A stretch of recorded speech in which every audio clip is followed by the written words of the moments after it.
Good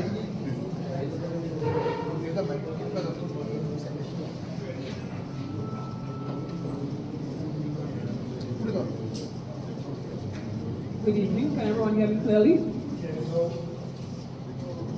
All right. Good night. Good night, everybody. We'd like to thank you all for coming in this evening. We'd like to firstly apologize for the late start. It was a few technicalities beyond our control, but we'd like to thank you all for your patience and thank you for being here on time. Good evening. My name is Shirley Sabrot, the PRO of the United Workers' Party, and this evening we present to you a town hall meeting to discuss a series of pertinent issues affecting us as Dominicans. To begin, we will have our opening prayer by the Honorable Daniel Luge.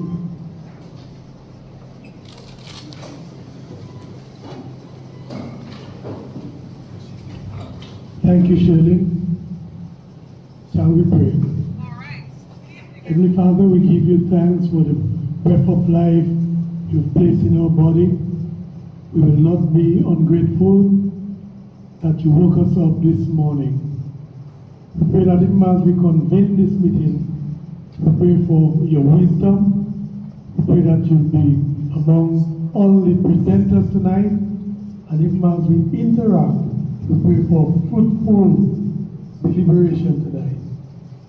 We pray that those that are on their way will hasten their footsteps. And we pray for a very productive meeting. This we ask in Christ's name and for his sake. Amen. Amen, amen. Thank you very much, Honorable Daniel Luge. Next, we will have a few welcome remarks from Mr. Glenroy Soso Coffey, the candidate for the Roseau Central constituency.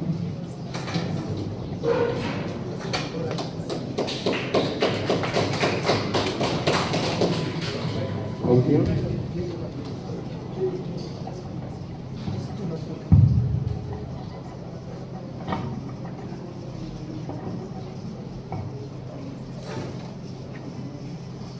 Good evening, everyone, members of the head table, our General Secretary, Mr. Nicholas George, our President, Mr. Honorable Leonard Clinton, our political leader, Mr. Honorable Dr. Thompson Fontaine. Ladies and gentlemen, good evening. It is with great pleasure and honor that I stand before you today on this very significant occasion to welcome you in this gathering to participate in a matter of utmost importance to our beloved patrimony. Electoral reform, I will confess, has been a topic of interest to all and sundry, and I'm bold to say too as well. It has been an issue in discussion for nearly 2 decades in the Commonwealth. Yet the government and the authority mandated by law to govern election affairs, the Electoral Commission, continue to play daily tactics in order to prevent real electoral reform to take shape or root in our society in order to furnish the Dominican people with the government that they truly deserve. First and foremost, I would like to express my heartfelt gratitude to the United Workers' Party for its continued support in organizing this momentous Townhall style event. I would also equally like to extend my gratitude and appreciation to those of you who have made it possible to be present on such short notice. It clearly shows that we all are serious about defending one of the most fundamental principles or pillars of our democracy, free and fair elections. I would also like to take a moment to express our deepest appreciation to the many organizations who have worked very hard and tirelessly in ensuring that submissions and recommendations on electoral reform were put forward to the government on behalf of the people of Dominica. Let us not only be present, but we must participate fully and have our say, so that the world can hear us loudly and clearly with respect to the concerns that we have on electoral reform. Let's take the opportunity once more. Let me take the opportunity once more to welcome you in the beautiful city of Roseau, and more so at the PSU building to partake in what some term the bread and butter issue. I welcome you. Good afternoon.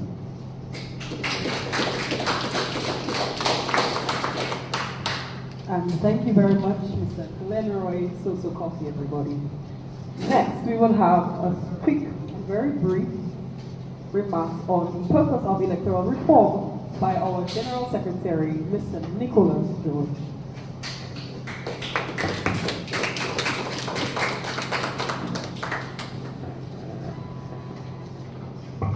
Thank you, Madam PRO.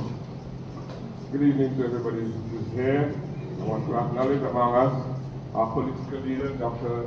Honorable Honorable Linton, the President of the United Workers' Party, other members of the United Workers' Party, those listening here and outside of Dominica, several media platforms.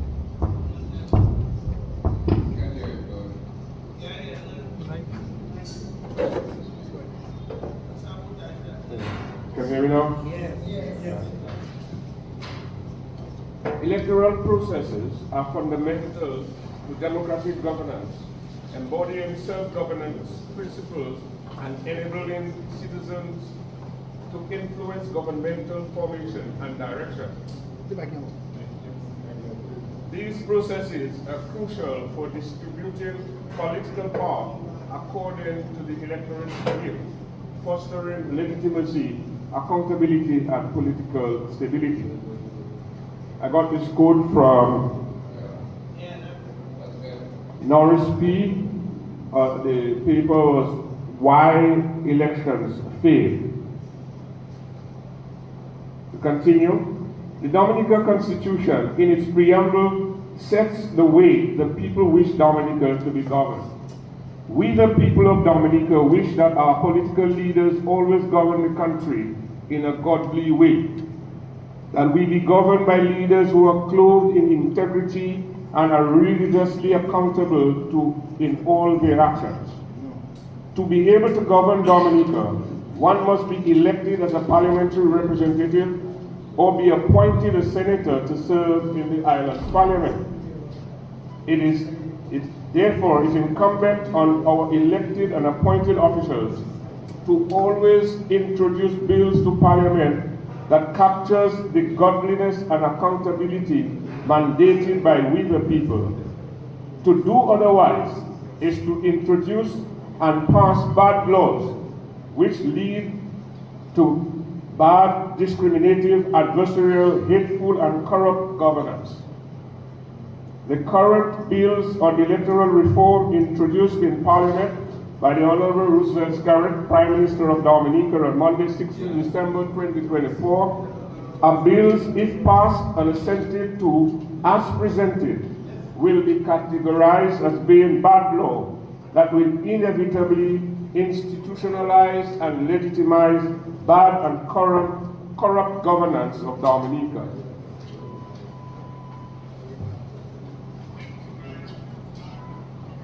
There remain many areas in the introduced bills needing amendments.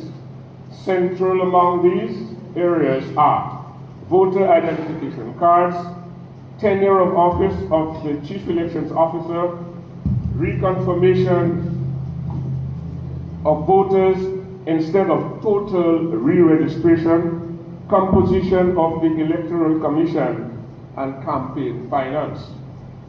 Voter identification cards. Dominica's Prime Minister states that the call for fingerprinting as a form of biometric identification to be added to the voter identification card would be an introduction of criminality in the election process. This posture is far from the truth. Rather, the insertion of fingerprint biometric identification helps to eliminate criminality from the electoral process. Tenure of office of the Chief Elections Officer. Our island pension and social security laws already acknowledges the retirement age will be 65 years.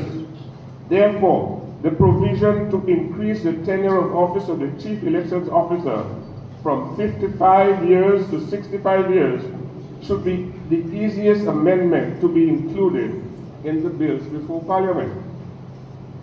Reconfirmation of voters instead of total re-registration.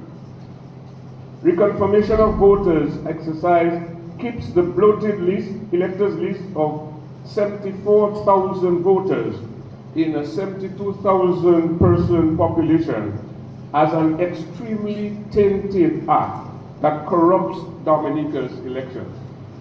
Everyone in the electoral reform process has accepted that the current voters list is bloated and tainted.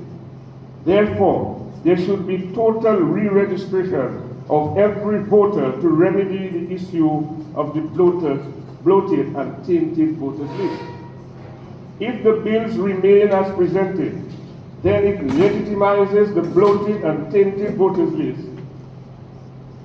If the Prime Minister was to exercise his constitutional authority to call an election immediately after the bills become law, especially before the Electoral Commission will have completed implementation of the provisions of the new laws, elections would be held using the bloated and tainted voters list.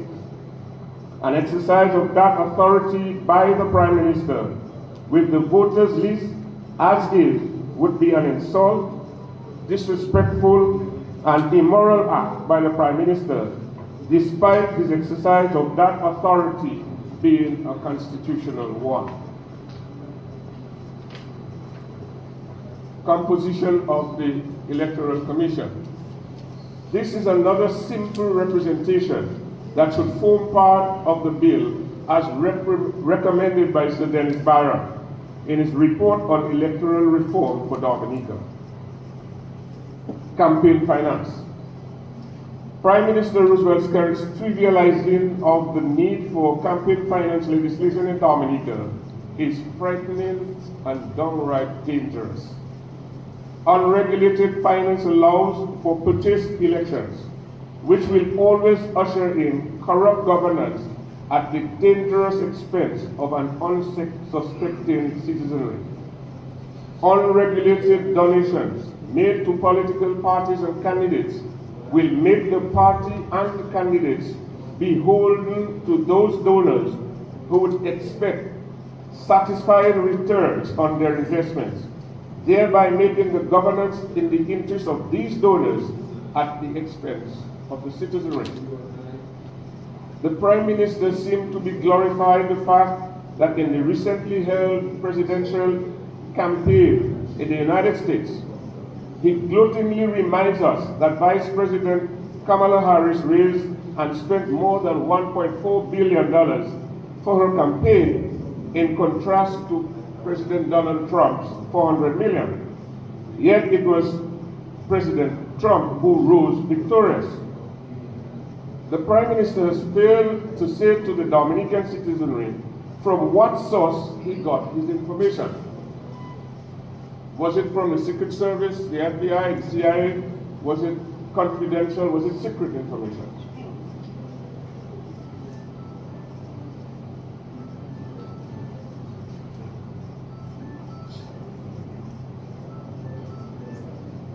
The Prime Minister, he has maliciously neglected to tell us that the rationale for campaign finance is not necessarily who wins, but how much was spent during the campaign.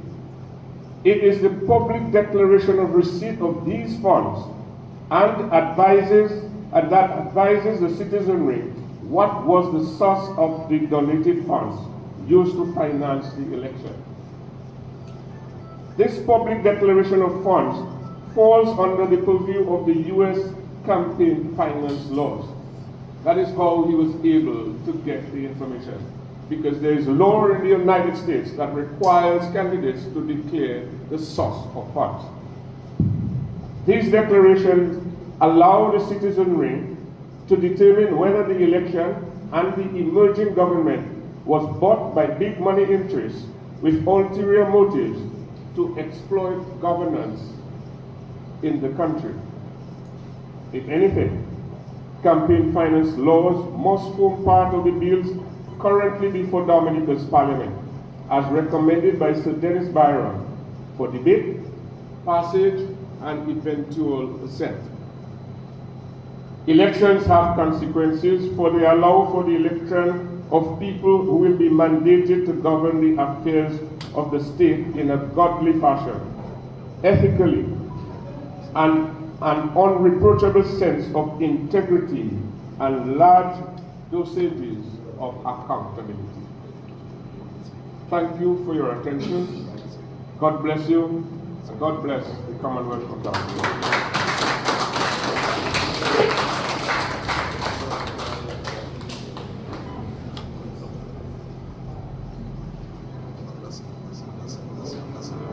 All right, thank you. Give it up for Mr. Nicholas George for the open session. And next up, we have a voice that we love to hear. Speaking on the consequences of elections, we have Mr. Honorable Mr. Leonard Clinton.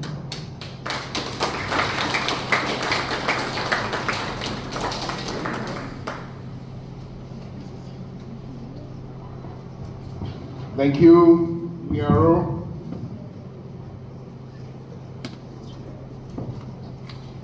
Good night. Nice to see you. Nice to see y'all. Yeah, thank you. Been a little while. All right. Give me a second here. Let me work out something here.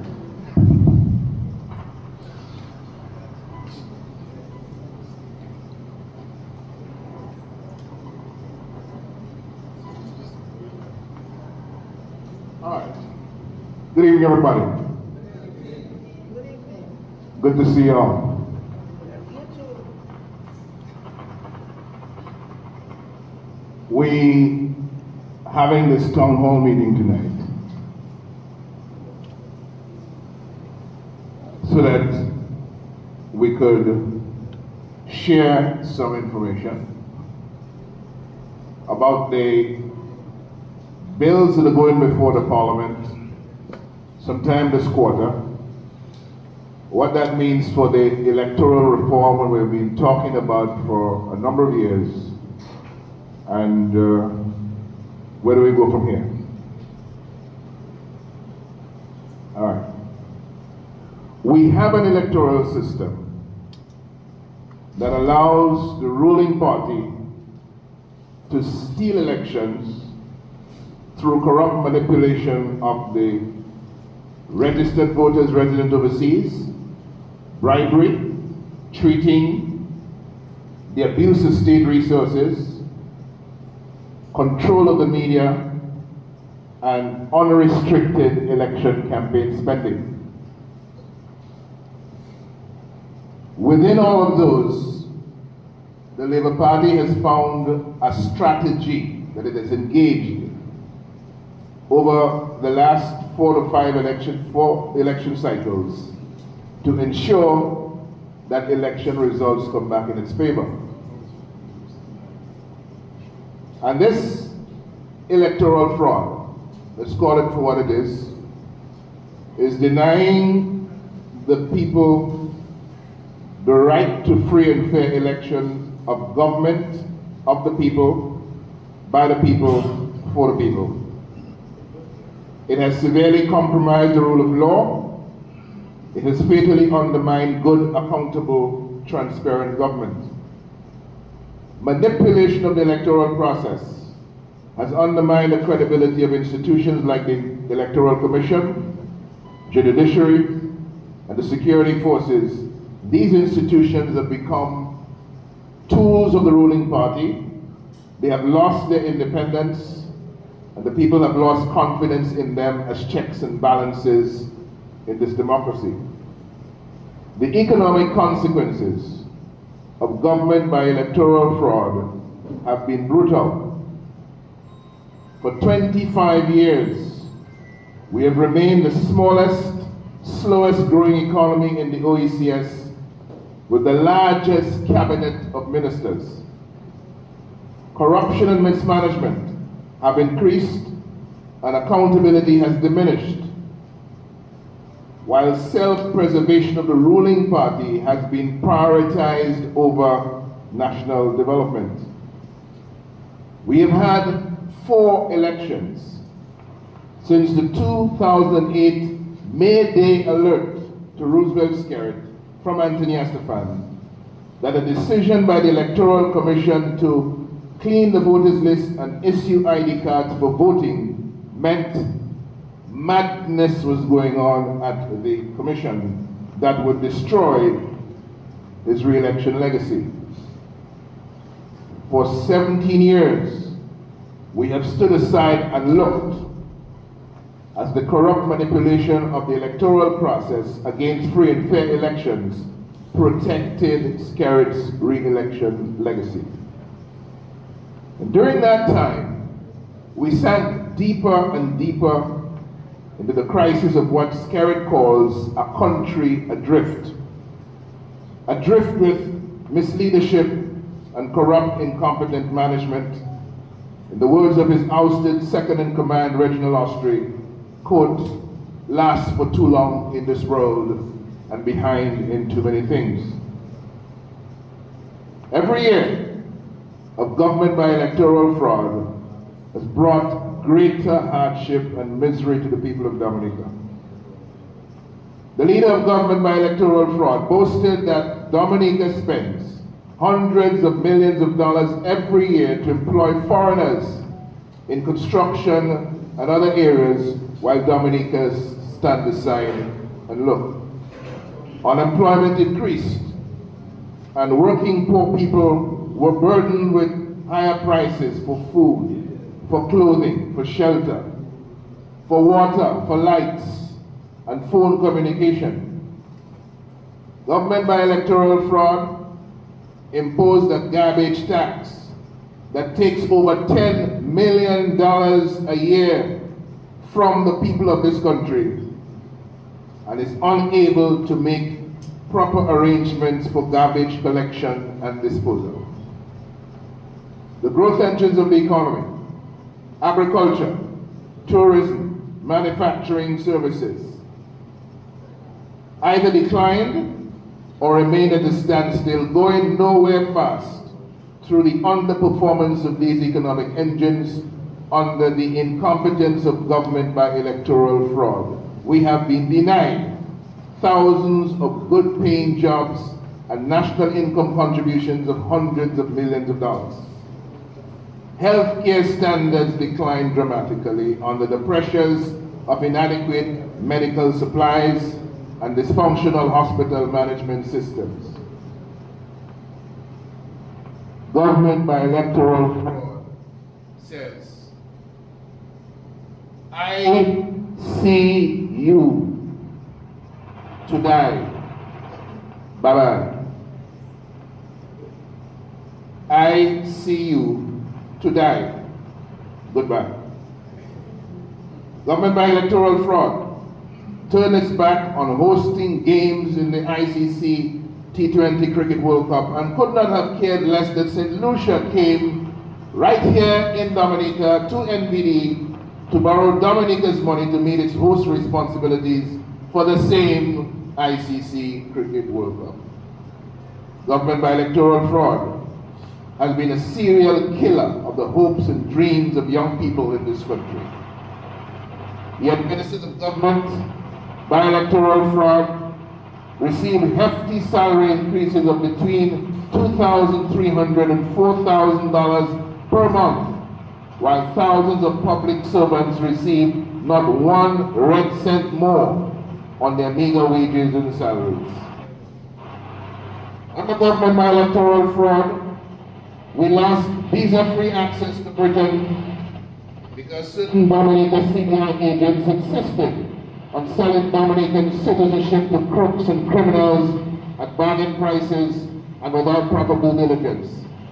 The beneficiaries of electoral manipulation also confirmed that Skerritt's passport selling deal with Anthony Hayden of MMC has forced government into a situation where it is now receiving less than 10% of Dominica's citizenship by investment revenues, while Hayden controls over 90% of this money that belongs to the people of Dominica. Before Hayden came, we were receiving CBI revenues in excess of $500 million a year through the Economic Diversification Fund. I remind you of the monthly cash flow report to Parliament for the period July 1st, 2016 to March 30th, 2017. 9 months. $396.9 million, an average of $44.1 million per month before the fraudulent deal to give Hayden his own CBI facility that has effectively driven Dominica's CBI program down to significantly less income from significantly higher passport sales. For the 8-year period, 2016 to 2024, the government by electoral fraud has refused to account for $8 billion from the sale of over 50,000 Dominican passports that was not placed in the consolidated fund of Dominica as mandated by the Constitution. Remember, this misleader who professes to love Dominica so much has placed over 90% of Dominica's citizenship money in the hands of his friend to do things that the people are paying government to do. Now, while the privately owned House of Dark Secrets built with Dominica passport money is complete and sitting there idle and empty for over a year, public infrastructure projects that Hayden is responsible for, like the Dominica Grammar School, either go slow mode or they are shut down. With scarce blessings, Hayden is still selling passports all he wants and for whatever he wants in breach of the law. And rather than deal with this dangerous state of affairs for Dominica, government by electoral fraud is ensuring that the multi-billion-dollar fraud against the people continues to go from bad to worse. New election laws in 2025 that do not adequately provide for free and fair elections is an affront to democracy and an undeniable abuse of power that disqualifies Karen as a fit and proper person for leadership responsibility in Dominica. So,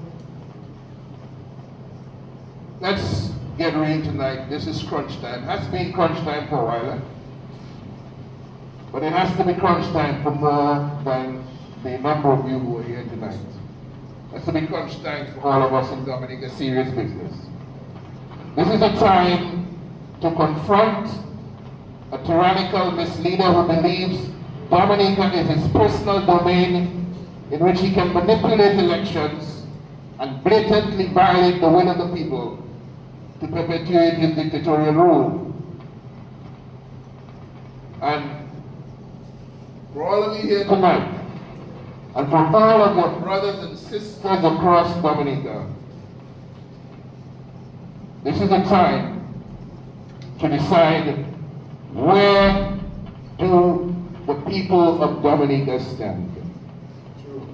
Do you stand for the man who wants to own and control Dominica for the multi-billion-dollar gain of himself and his foreign friends, or do you stand for Dominica? And if you stand for Dominica, what are you willing to do to ensure that we resolve this crisis that just seems to be getting worse and not better? Let's talk about it. I thank you.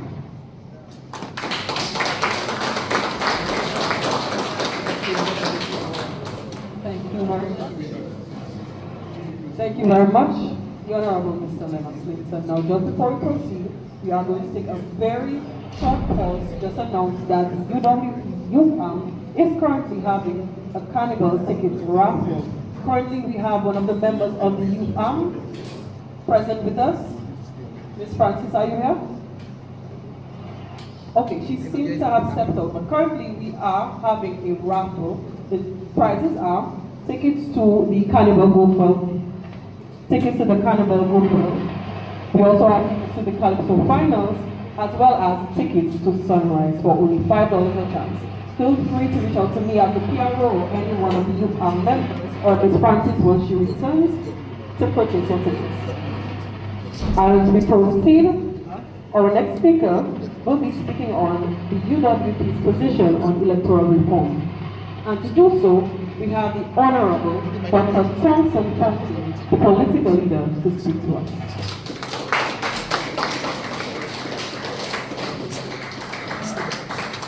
Thank you very much, Ms. Sam Roach, our PRO, and let me say a very special welcome to all of you here tonight. Yes, It's good to see all of you. Yes. It's good to see more of you, but it's great that we are all here. And on this very important issue of electoral reform, and to those of you who are tuned in via different media, social media, as well as Q95 that is streaming us live tonight. So we are reaching beyond this room, literally thousands of Dominicans, both here and abroad. So it is indeed an honor for me to be able to speak to you tonight on this very critical issue of electoral reform. But before even as I begin to address you tonight, and you'll be hearing from you a little later, I'm sure you are all aware that we live in a country, currently Dominica, that has been pushed under by the weight of an incompetent, non-caring, and quite frankly, greedy government. And the greedy few, not even a greedy government, a greedy few.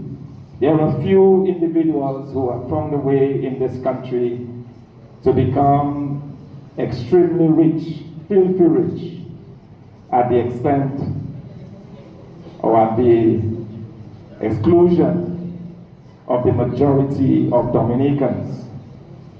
I spend a great deal of time on the roads in the various villages across Dominica, and it is extremely, extremely, extremely frustrating and depressing to see what this gem of an island has become under this administration. It's extremely depressing because I talk to mothers, I talk to fathers, I talk to men, I talk to young people who don't even have quite frankly, don't even have a future in this country. I can't tell you the number of young people that I meet who are frustrated because all they have is a shot at the NEP program. Some of them tell me they have gone to state college, they have learned, they have studied hard, and that is what this country offers them. And this country offers them that when you think that there is just so much this country has, yet it is concentrated in the hands of a few. And I'm saying this tonight to get to the point of electoral reform, because you will understand, if you have not already done so, that the only reason why we are having this issue or this problem of getting electoral reform, the only reason is that there is in this country of ours a group of individuals, a very small group of individuals who are determined that they are going to maintain their level of wealth, who are convinced that they're going to continue to take from the people of Dominica and nothing will stand in their way. And that's why this fight becomes important. That's why this struggle becomes important. Because ordinarily, electoral reform is not a big issue. These are issues that have been dealt with in our neighboring countries. The list is not clean. They take a pause, they clean the list, and it is done. In fact, I got a call today from a young man who lived in Antigua. And he told me it's a pity, he was looking for his voter ID card, he could not find it, but he was in Antigua, Dominican. And he said when the Antiguans were ready for electoral reform, they simply called the Jamaicans.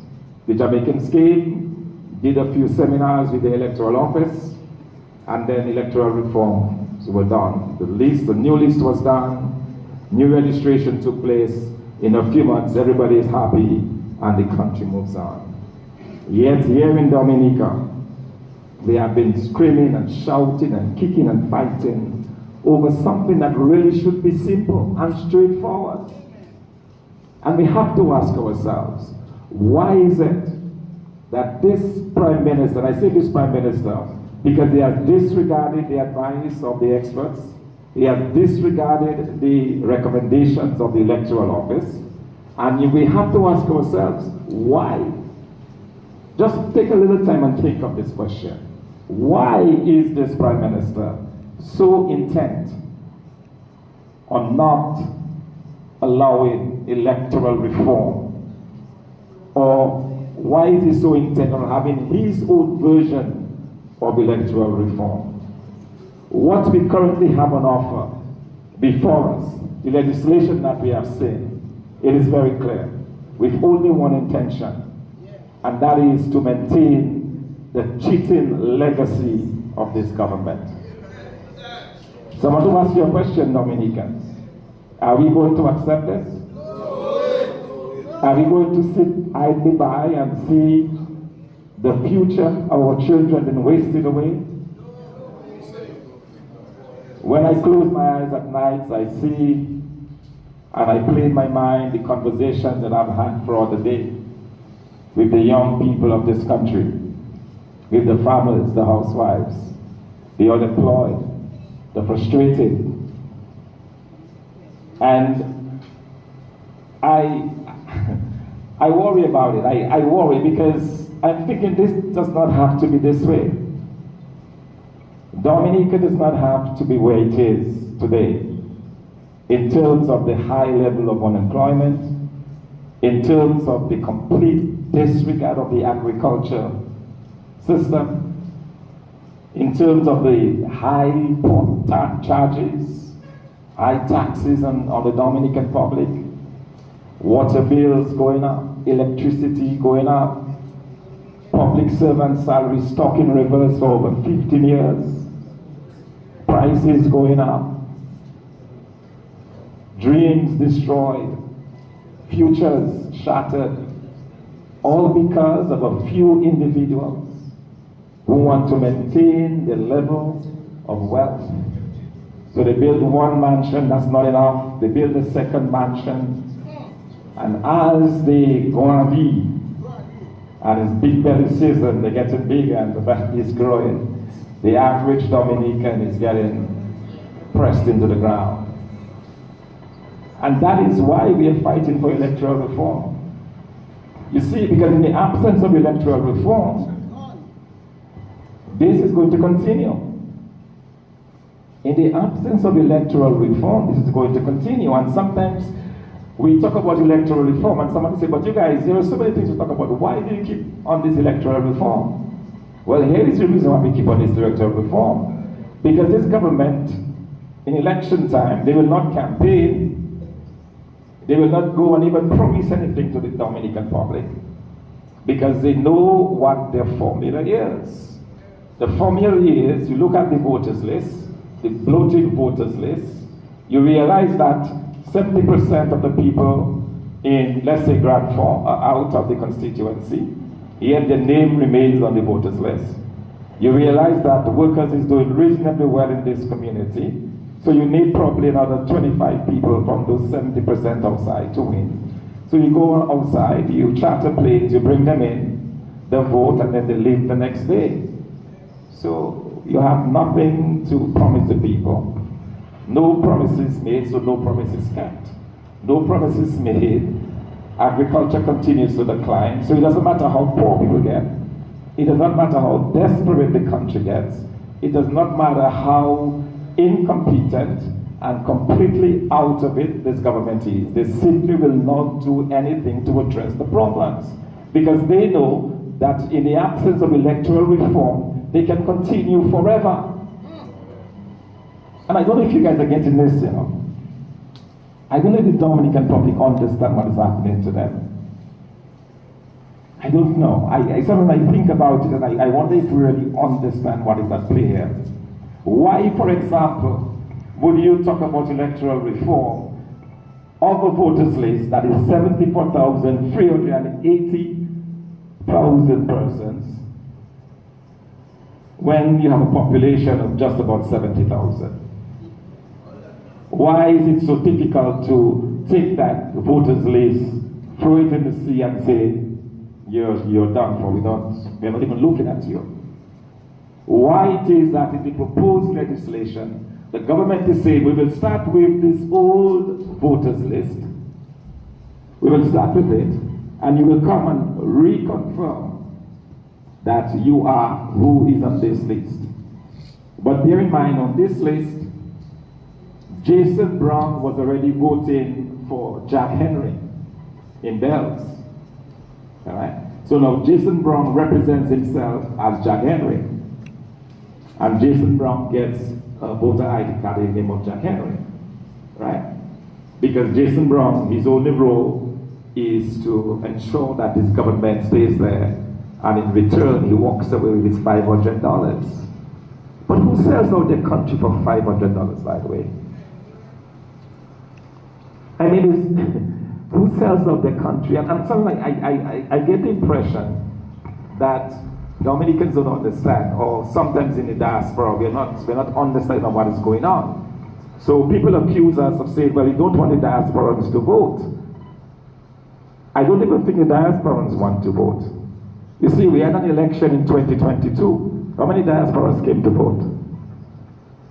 If it was about voting, they would have come in 2022. Why did they not show up in 2022? If it is so important, you need to exercise that franchise, you need to vote. Why did you not come and vote in 2022 when there was an election? So it's not about, don't anybody feel, it's not about the need to vote. It is about that $500, it's about that plane ticket, that's what it's about. And in going after that, they fail to understand the bigger picture. That when they do that, when these actions are taken, at the back of it is the misery, the pain, the suffering, the incompetence, the lack of governance, the uncaring nature of this government. That is the result of their actions. And so, we have a problem, a big one, with what is being proposed in this legislation. And let's begin with the voters list. Let's begin with the voters list. The current legislation that is being proposed is asking for a reconfirmation. So the plan of this government is we start with the list, voted list. We then ask for reconfirmation. So we reconfirm everybody on this list, of whoever is alive, they are reconfirmed. But wait a minute, they don't stop there. They say if during that process, which should take 12 to 15 months, if within that time period an election is called, then we go back to the same old list. Does that sound to you like a reform? That's what I'm saying, that this list should not be in the picture. This government should be able to tell the Dominican public, we have a 5-year mandate. We are going to take 3 months of those 5 years, and we are going to clean this list by having purely a re-registration. All it takes is 3 months. Within 3 to 6 months, we don't have to call elections, but within those 3 to 6 months, we will go for a re-registration that will allow us to have a cleanness. So all of our dear friends in diaspora who qualify will find themselves on this list and they can keep voting. So it's not about keeping anybody out. It is about ensuring that we get our country back. We have lost Dominica. We have lost our country. And you have a prime minister, by the way, who feels that somehow this country belongs to him. So a few years ago, there was talk of living in 2025. Now we hear talk of 5 more years. So you wonder what's going on. All across the world, prime ministers and presidents are stepping aside and saying enough is enough. Others are saying no, even if after promises of living, it is not enough. And you have to wonder why. If you're still not sure, I would invite you to take a drive to Mont Daniel tomorrow morning. Take a drive up to Mont Daniel and you will understand Dominica. How did we get there? How did we get to a place where we have individuals who are supporting this? It is one thing for a prime minister or a few to behave in a certain manner. It's another thing for Dominicans in the right minds to support this. So what do we want? So let's be very clear. This electoral reform is not about the people of Dominica. It's not about safeguarding our democracy. It is not about correcting the takes that the most brilliant justices in this part of the world says exist in Dominica. It's not about the many, many reports written by the electoral missions that have come to Dominica election after election, say the same thing election after election. The elections are not free, they are not fair, that these things need to be corrected. It's nothing about that. It's about maintaining in office a few individuals. It's not even so much about governance. You look at the government today, you look at the people who run those offices and you wonder.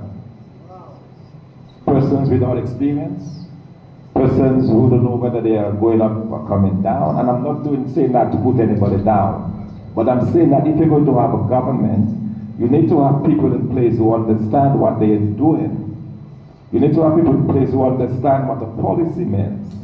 You need to have people in place who can look at for example, the port charges and say, well, the people of Dominica really suffer with those port charges. What can we do to alleviate? What can we do to ease the pressure of the people? What kind of policy can we put in place as a government? Today, I went to my village because you must have heard of the unfortunate plane crash in the southeast of the country. And so I went there today to see it, to witness some of the rescue efforts that were on the way. And it is just amazing to see. I decided to stop because I was going up the hill so I could take a good look at where the plane went into the mountain, and I saw the condition of the playing field. And that's a playing field that, as a young boy, I used to play my little cricket. We used to have little inter-schools, the grand for playing against Monshon and so on. And you'd have the villagers, the parents, they're screaming and shouting for their children and so on. Great fun on this field. Yet, today, it is the home of abandoned vehicles and bush and weeds, and the children have nowhere to play. And this is the kind of government we are supporting, This is the kind of government that has turned its back on the young people of this country. A government that has said the best that we can offer you, young people, after 10, 15 years of study, is we can put a weed cutter in your hand and take you to the roadside to cut the grass. This is sad. This is sad. Imagine if that had happened during my time, growing up as a kid. I would probably still be cutting grass by the roadside.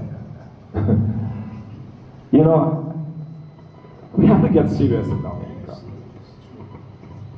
We need to act like we are concerned about what is going on in this country.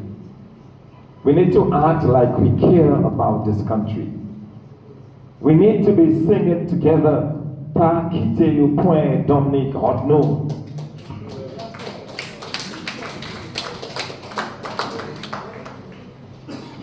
So that's one, the voters list. We are saying that we do not want a reconfirmation. that it must be a complete re-registration. Number one. With regards to the voter ID cards, we have a half measure. They said, okay, they will give the voter ID cards, if that's what you want, take it. We say, no, we need the biometrics of it. We need to be sure, like they do in Antigua, put the fingerprints on the back of the thing, man. Let us get the fingerprints there. Plus the photo. That's not difficult to do. It is easy. That's number two. Election campaign finance. The legislation is extremely silent when it comes to election campaign. It is silent. Why?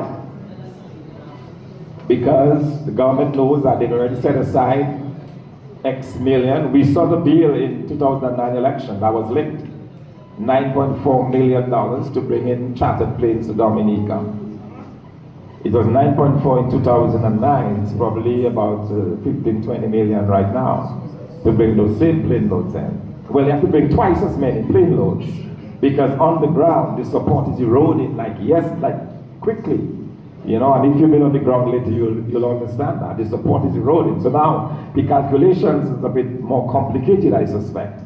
The calculations now is about, well, if we're bringing in 5 planes this time, it has to be probably 15 or 20 planes. So, you know, it multiplies very, very quickly. So there is no mention of electoral reform, of election campaign finance. And that's important because you must have a level playing field. In countries like Barbados, where they are proud of the democracy, you have a limit on the amount that can be spent by a political party per constituent. I think it is $10 per constituent. That makes it nice and easy and decent. It makes it, at the end of the day, who is best suited to run the country. And let's face it, and let's talk, let's be honest with ourselves. If, as this government claims, it is so popular, is the best thing that has happened to Dominica ever. The best government, the best roads, the best airport, the best state-of-the-art hospital, the best schools, the best. Well, if you've done the best, why is it so difficult for you to go to the people whom you've offered the best and say, elect me? Why not have the level playing field that says, I can stand on my record, I can stand on my performance? And the people of Dominica, they're honest people. They're honest people. I can guarantee you they will, with a level playing field, if you have performed, will give that to you. Yeah. But why do you want to ensure that you cheat? And so no election campaign finance. So we have to keep pushing for this. Election offenses of bribery and treason. Again, the legislation is silent on this. The framers of our Constitution, is even in the Constitution. It was there in the Constitution, it's there in the electoral laws. They understood that the election process is so critical that it cannot and should not be tainted. And the easiest way to taint an election is to bribe persons, to bribe individuals. I remember when I was campaigning in 2014, I went to a dear old lady's home and started talking to her, asking for a vote. She confessed that she likes me a lot, she likes the party, the United Workers' Party, but she can't really vote for us this time. So I asked why. I said, why can't you vote? She says, well, they gave me the $500, you know, and I find it hard to vote against that because of the $500. And mark you, this government understands that, you know. I mean, that is $500. There's one who confessed that he did it for $20. So they understand the psyche of the Dominican public, all right? So it's easy to bribe, and your bribe pays big time. in finance we say pays dividends. It works. You know, you bribe and therefore you get a direct reward. So the legislation that is going forward is silent on this. And we are saying that there must be in this legislation allowance that makes bribing and cheating and treating a criminal offense. We saw it in St. Martin just a month ago. A young man has gone to jail for trying to bribe someone to vote. This is serious. This is a serious crime. This is a very serious crime. And this serious crime is taking place in Dominica, and we're just not looking at it. We're just not taking it on. So we need to do better than that, Dominica. We absolutely have to do better than this. And access to the media. I'm happy to see that in the media tonight we have DBS with us. It's welcome. It's good to have you. It's good to be there. We were hoping to be live on DBS radio. We requested, we wrote to DBS to be live, and that was turned down. So we are only on the record. Yeah, so Curtis is here. So we'll get something on the news tomorrow morning, hopefully. But access to the media is something that again goes to the heart of our democracy. It is just not a level playing field when the government, by virtue of being able to use taxpayers' money, because the staffers at DBS are paid from taxpayer dollars, that only the government gets the benefit that our voices are not heard on the radio. So in the legislation, they have now agreed that we will have access to DBS radio. That's great, we welcome that. But what about the other media in Dominica? Every single media house in Dominica should be made to cover the campaigns of the opposition. If you're not covering one, you don't cover any. But don't cover only the ruling government and ignore the opposition. You, the media, you are not doing right by the people of Dominica. And so if you cannot do right, the legislation should force you to do right. And therefore there should be penalties for those who do not allow access to the media. There should be penalties for radio stations that do not allow us to go live. So for example, we reached out to Kyrie again, and we were turned down tonight for Townhall on a critical matter of electoral reform. When the government is having its Townhall on electoral reform, they're all there. So why is it that we cannot get the same treatment as the government? Why? So when people are fed on a diet of lies and a diet of half-truths, and so you can't even imagine. Quite frankly, when people are just, you can't fini, you know. We used to say when something wrong with you, you can't fini, like you just seem to be shrinking. That's what's happening, because our people, that's a diet that they're being fed on. And I can tell you the hard work we have ahead of us as we talk to the people across Dominica. And Dominica is such a beautiful country, but we must get this thing straight. So what are we going to do, and what should we do? So that is our position. We have some very clear positions. We have written to the government in much detail about what we want. We are not going to bore you tonight with those level of details, but just be clear, these are the things that we are pushing for. Again, a clean voters list that can only be done through a complete re-registration. Again, what we mean by that, you set aside your list, and everybody who is eligible to vote, as is outlined in the Constitution of Dominica, and Mr. James, I think it's Article 32, right?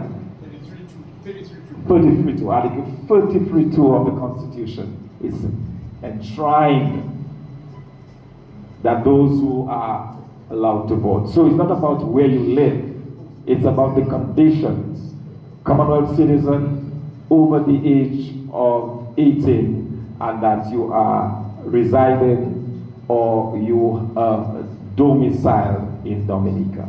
That is our supreme law. That is what.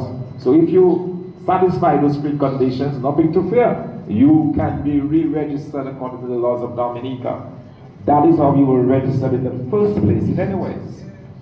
All of our voters who are now overseas, when they registered, they registered because they qualified under those Article 32(3) of our Constitution. And it has not changed. It is the same as it was then when they registered. It is the same as it is today. And so we continue to urge Dominicans to support our efforts at electoral reform. We are looking to see what's going to come out of the legislation for readings 2 and 3. We'll be paying very close attention. But let's be very clear, Dominica, we have to be prepared to take the necessary action. Because this election thing is a serious thing. This election thing is the difference between our young people, educated young people, cutting grass at the road or driving around Dominica in their latest Honda CRV or CRX or whatever it is. That is what it is. Literally, that's what it boils down to. That is how critical the elections are. It's about our future. It's about our children's future. It's about the future of this great country. Let us not take this lightly. Let us make this our mission. As I said before, this is a struggle that must be waged. This is a battle that must be won. So let us work together, Dominica, to ensure that we get the reforms that we need, and let us work together above all to ensure that the United Workers' Party, Team Dominica, becomes the next government of the Commonwealth of Dominica. God bless you, and good night. And of course, we will be open for discussions as well, and other questions you may have. Thank you. All right, thank you. The Honorable Thompson Fountain, ladies and gentlemen. Now, the floor is open, but just before we do that, we have one youth arm member present here who has tickets for the aforementioned carnival raffle. Now, just to reiterate, the prizes are one ticket to the Carnival Go Well, 1 ticket to Sunrise, and 1 ticket to the Calypso Finals for only $5 a chance. She's in the crowd. If you could just stand so people can see you. So for those who are interested, you can go to this young lady here and she will provide you with the tickets, provide you with additional information, and the draw ends on the 26th of February. Thank you very much in advance. Feel free to open your pockets. We appreciate it. Now the floor is open for any questions or suggestions or any words from you, our lovely citizens.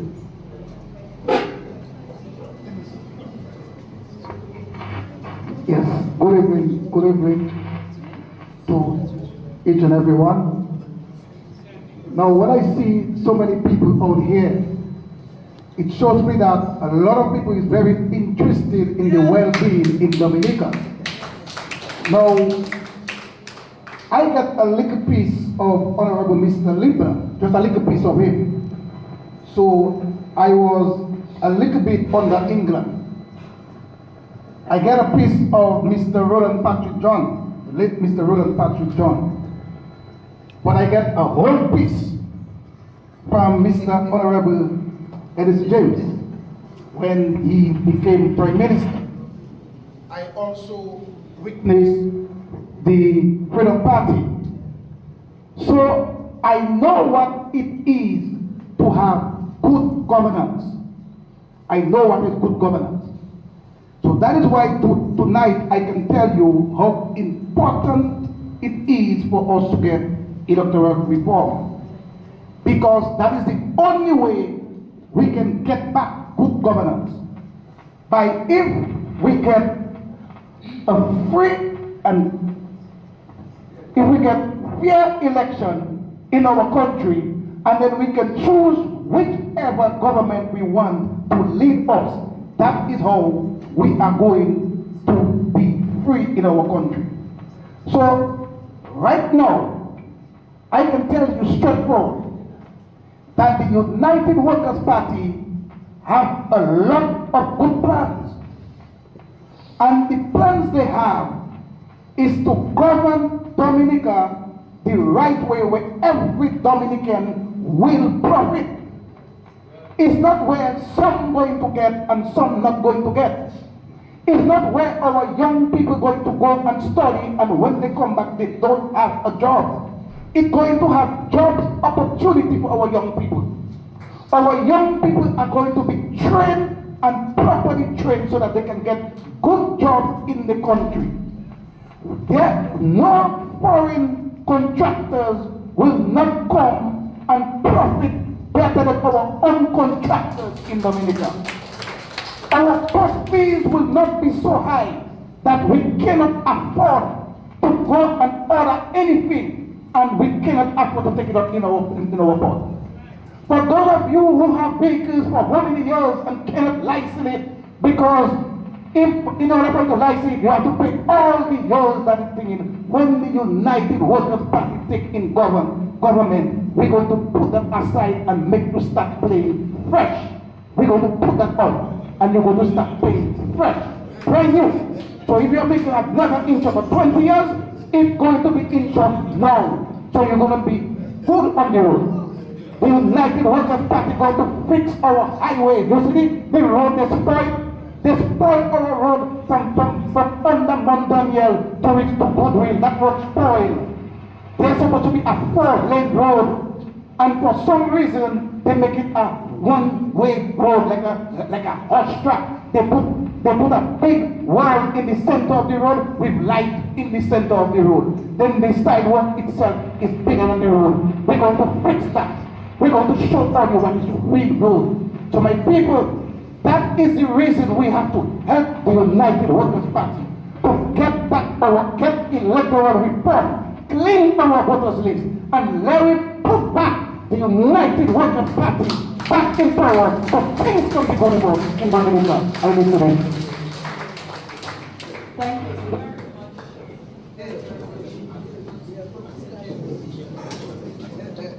Okay, so for those who are interested in speaking, feel free to come to the platform.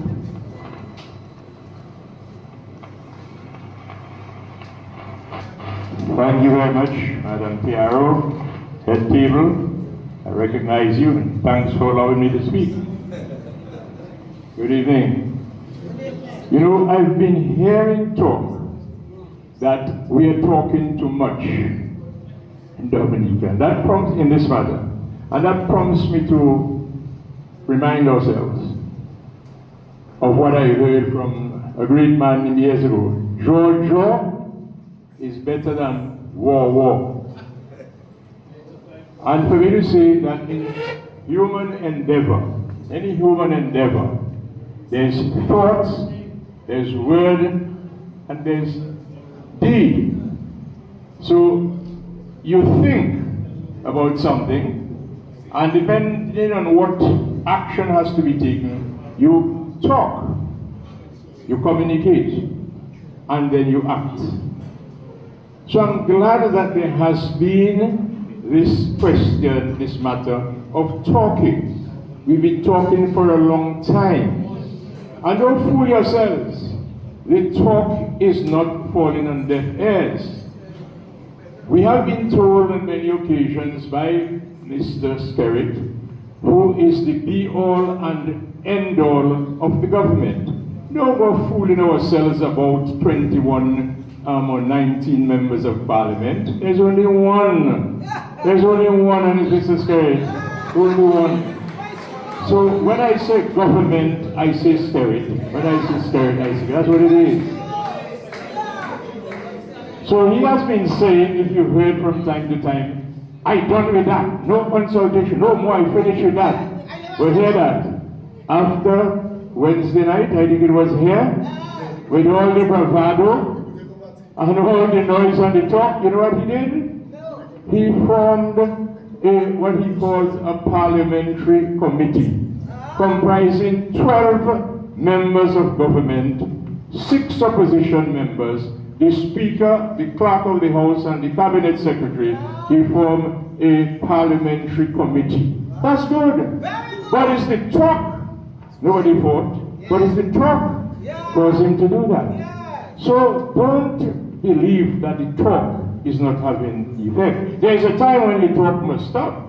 But it's you who will decide when that talk will stop. So I just want to say a few things here tonight. I did say to the head table people when they suggested that I be part of that, the head table, that no, I just want to say my little piece on the side. Okay? But the major concerns that Dominicans have had over the last 2 decades about this electoral reform matter have to do with the list. The list, the cleaning of the list, and ID cards for voting, and campaign financing. They have been failing the government, and when I say the government, so the government has been telling us that the list is not going to remove anybody from the list, it's not going to disenfranchise anybody. But here what the Caribbean Court of Justice has to say about the list. If you're taking notes, take notes. No, but I think it's on the sheet that you have there. I'm just reading from the sheet that you have there. They said election lists are central to legitimate and lawful elections. Those of you who are listening and you're not here, so you don't have a copy of this document, see if you can hear me and retain what I'm saying. This is a CCJ, our highest court. Electoral lists are central to legitimate and lawful elections. The view of this court is that non-compliance of electoral laws in this regard is an eventuality that the court must resolutely set its face against. So when the government tries to downplay the whole question of this, that's what the court is telling us. The other matter is ID cards. As you heard from the political leader, they give us a piece. They give us a piece. ID card with facials but not fingerprinting. And this is, the government tells us, if you put fingerprints, it will mean it's criminals you're talking about. That is not true.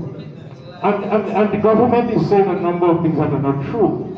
He said that's the only situation in which you have fingerprints in Dominica is what? But they tell me when you go for the citizen investment thing, you have to do fingerprints. So the government is wrong in that regard. And then there's campaign financing. That these are the 3 major elements that have been concerned to us. And why does the government not want to do the electoral reform to allow for free and fair elections? You know why? Because they know that once free and fair elections take place, they'll be out of government. They do not want to be out of government. Ladies and gentlemen, Austria has told us that we are last in everything. We are behind in everything. So it cannot be based on performance that the Labour Party has continued to be in office for so many years. It cannot be based on performance. And if it is not based on performance, it can only be based on TV. Voilà. Okay, TV. It can only be based on TV. And they want to continue in government, ladies and gentlemen, so they can do what they want to us. They can do what they want with us. They can cuss us what they want. They can tell us it's free and in our ass. They can tell us these insulting things. And you know, I saw somebody from the university.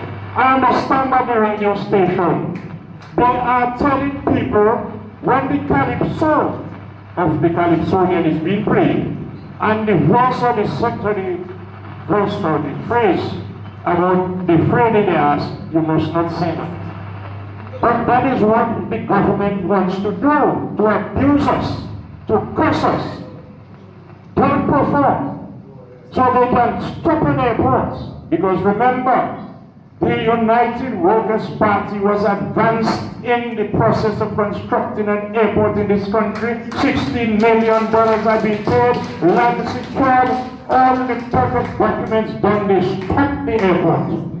And they now embark on taking people's land at Wesley. And as I read from the concerns of Lennox Honey Church, we have a situation now where we are being colonized again in Wesley. These are the kind of consequences of elections that are not fair, do not represent the wishes of the people. But let me just say quickly, when you hear them talk about we want to disenfranchise people and so on, that is not true. Ladies and gentlemen, Dominicans are enfranchised. They become eligible to vote for elected representatives when three things happen. You are a Dominican or you are a Commonwealth citizen by nationality, you are 18 years or over, and you are resident in Dominica, resident or domiciled in Dominica. That is when you become eligible to vote. Once you are so eligible, you then get registered. If you are not eligible, if you are not a Commonwealth national, if you are not 18 years or over, and if you are not resident in Dominica, then you are not entitled to be registered. When you are registered, when it is only by your action that you become liable to be taken off the list. Because if you are no longer a citizen, and you can renounce your citizenship, remember that? Or you can then say, I am no longer resident in Dominica. So you go to Guadeloupe, and then sometimes you come back, maybe put your vote or something. So, but you go to Guadeloupe or you go to England, then you yourselves have taken your hands and de-residential yourself. That's a word? Yeah. So you ladies and gentlemen, you are the one. Me, I have taken my hand and I made myself ineligible. So it's not anybody. We cannot disenfranchise you. Nobody can disenfranchise you. It's you yourself. So when Skerrit said not Skerrit, the government. When the government says for philosophical reasons, I am not going to disenfranchise anybody. So I'm not going to take anybody's name off the register. There are about 20 provisions in the bills they have there before us for people's names to be taken off the register legally. Because they must abide by the Constitution. So I just want to say that to us, ladies and gentlemen. So all this talk that it's coming with, then you have the responsibility. And we are giving you information. You have to decide what action you take. And when I say you, I'm going to put myself in that. All of us will put ourselves in that because we will be the weak. But it's not us up here who will tell you what to do. I'm going to say. So now let's talk about campaign financing. Well, the leader gave us an indication as to why they are resisting this electoral reform that we're asking for. Because what they do, they check the list, just as we check the list. They see that we have 50 votes more than them. So then they go and they bring in 80 people from wherever. They disagree with me, I hear you say that's right. So they bring in 80 people. So they snuff us out. That is what they do. And for them to bring in the 80 people, they have to pay. So you know what? They document in the position of the Labour Party for the 2009 election that the leader referred to. They provided 3.2 million EC dollars to pay airfares and whatever for 600 overseas voters to come in here.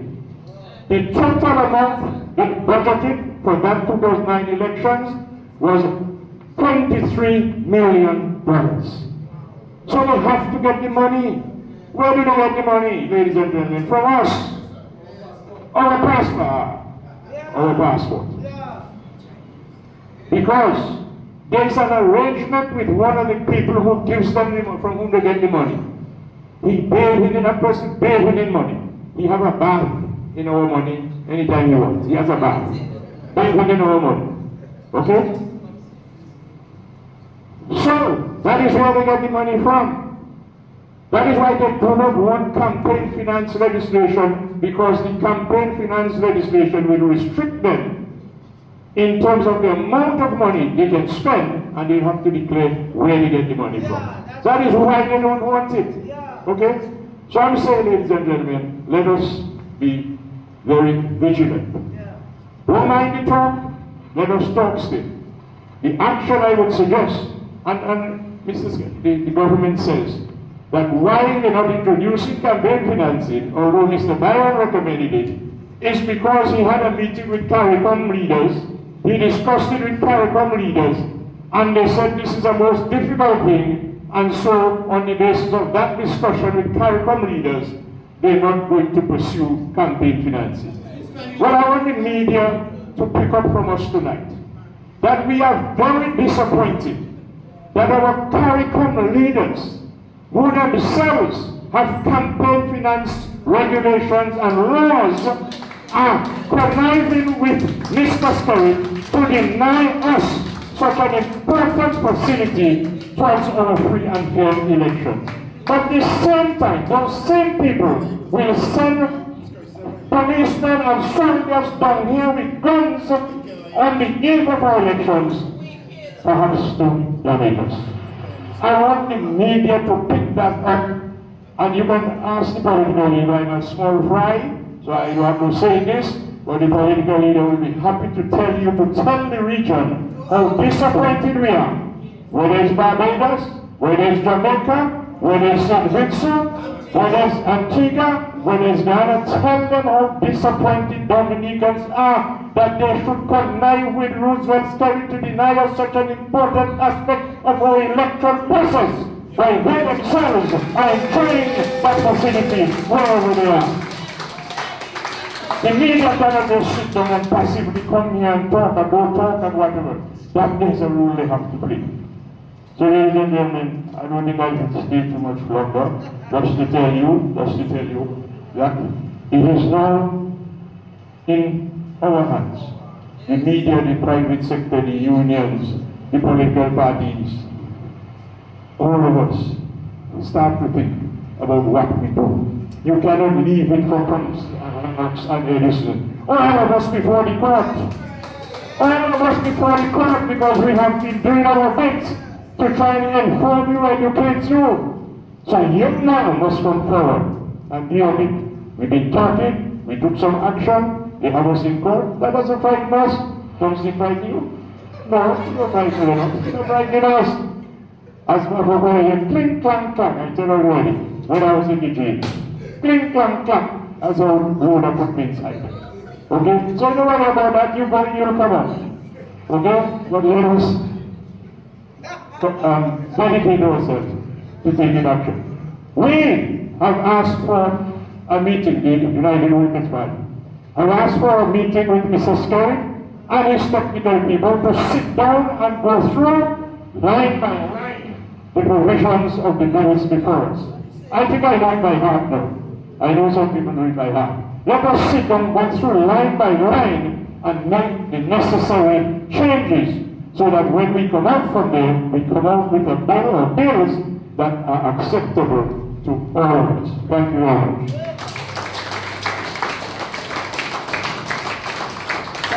Thank you very much. A man who really needs no introduction. Yes, sir.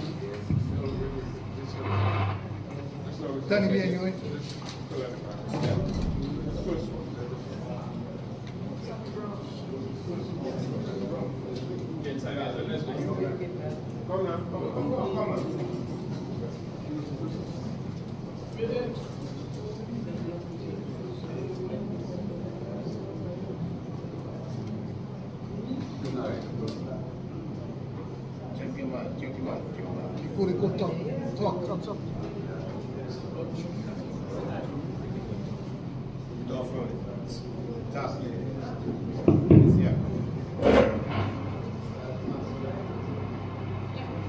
Honorable UWP leader, Mr. Leonard Clinton, good night. Mr. George, brothers and sisters, good night. I'm Vincent Roll from Lola, residing in the United States. I just retired, and I'm back enjoying retirement. I have one important question. Mr. Fountain or probably Mr. Linton most likely will answer. What are the typical requirements of the polling station as it pertains to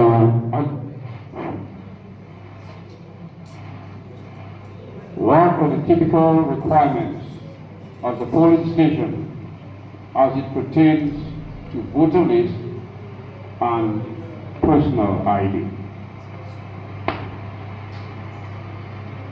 Do we have to present an ID? No. Do we have a list at the polling station? Do we have a list, a voters list at the polling station? And we got them, someone in charge referring to the list, is that correct? Cross-checking, double-checking. Yeah, so obviously it should be accurate, right? It should be accurate as to who is voting, who is absent and who is present or who is dead. Yeah. If you go to the polling station, you see an announcement there. You have to give your ballot. With no ID. Well, there's no ID. So if you go and you see an announcement, then give your ballot. I don't think you have to be president, then let us go to smack, we're not hearing. So he can't respond because he's not hearing. One more time. You put it in my keyboard to your mouth.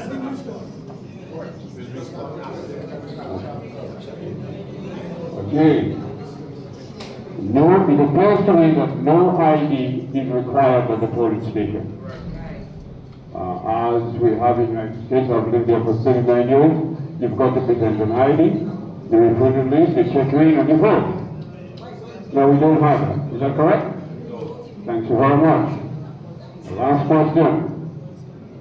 I have been in the United States for 30 years, many of us have been in the United States for quite a few times, for quite a few years. And do we really, are there any issues in coming down here to vote as a citizen of Dominica? Are there any issues? Are we allowed to vote or are we not allowed to vote? So we are allowed to vote. Okay, so we are qualified to vote.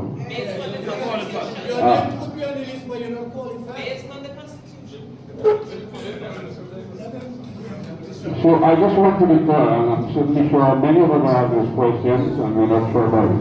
Can I go to the polling station right now for doing election and vote? I've been in the United States for 38 years. Can I go into the polling station for to vote?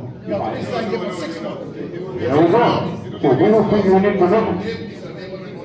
But that's what I'm asking framework, so here we go again. So if my name is on the voters list, and I've been over there for 38 years, can I vote? Huh? No. We need to get those things fixed to avoid any kind of issues. Without a doubt. Yes. Because another time when many of us are retired coming back, because what it is only the first one, we got to go. We're back, we're coming back in fresh. We're coming back. So we need to know where we stand as it pertains to voting. Thanks so very much.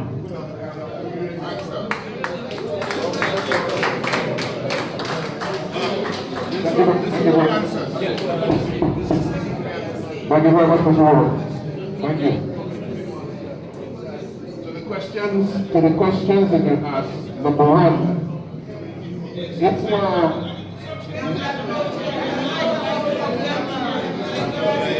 what's that? The mic is a problem. Hello? Put the mic down for them. The mic. Hello? The mic can do it. The mic can do it. One time it put it on. Yes, the mic is working, so Go on, you base, can put the base down. Can you hear me? Is the mic put it down? Put the mic down, put it down. The mic put it down. Upward like that? No, I mean, put it off, put it off, put it back on. Right. Put it back on.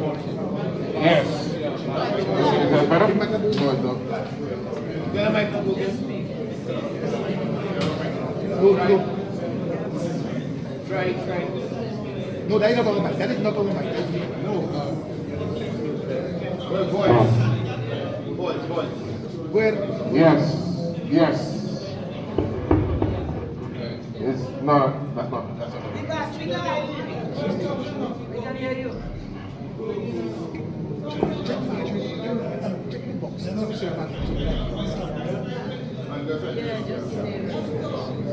Let's have a little silence so we can hear.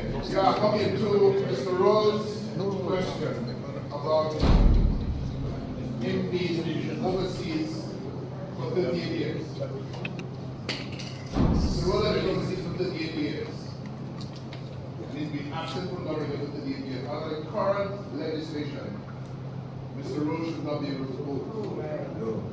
Because he's been overseas for more than 5 years. That's what the current legislation says. But many people who have lived overseas for 20 and 30 and 40 years have been paid very little money to come back to vote because their name is on the list. And the argument they make, the Labour Party makes, is that once your name is on the list, then you will be allowed to vote. You should not be able to vote, you should be absent for more than 5 years. But once the name stays on the list, because the Electoral Commission has not removed the name, on the question of whether he needs identification under the current law, so there was a suggestion of the that he showed up at the polling station and he said he's an obstacle. Even though they know he's not an obstacle, he's going to have to give a ballot to vote. But at the same time, they let him swear to an affidavit that he is an obstacle. But they don't give him a ballot to vote. That's the process that they use. Now, quickly there, I need my phone for this one. I just want to say that you hear the story about fingerprinting. You heard it, Master? Fingerprinting? All right. Mrs. Kerry said fingerprinting will associate the voting process with criminality. So if I tell you that the same Roosevelt Scary, as Minister of Finance, approved your money to have an electoral ID card system that caters for fingerprinting. No criminal. You know what I just said? No, not criminal. We have an ID card system that already caters for fingerprinting. It was bought many years ago. This is 2017. 2017, 8 years ago. Dominica. The Dominica Electoral Office explains how 7X biometric network system is used to securely gather citizens' data along with the enrollment process to obtain the new electronic national identity card. 7X developed the BNS, a unique system based on biometric identification and authentication, making it possible to automatically diagnose or monitor a person's identity with his fingerprints, his facial recognition, or the iris print image. So, more than 7 years ago, we had the technology in Dominica to use the biometric fingerprinting on the ID card. You've already got it. Your money has already paid for it. And this is scary. 8 years later in 2025, it's fighting against it. Like he doesn't know what's going on.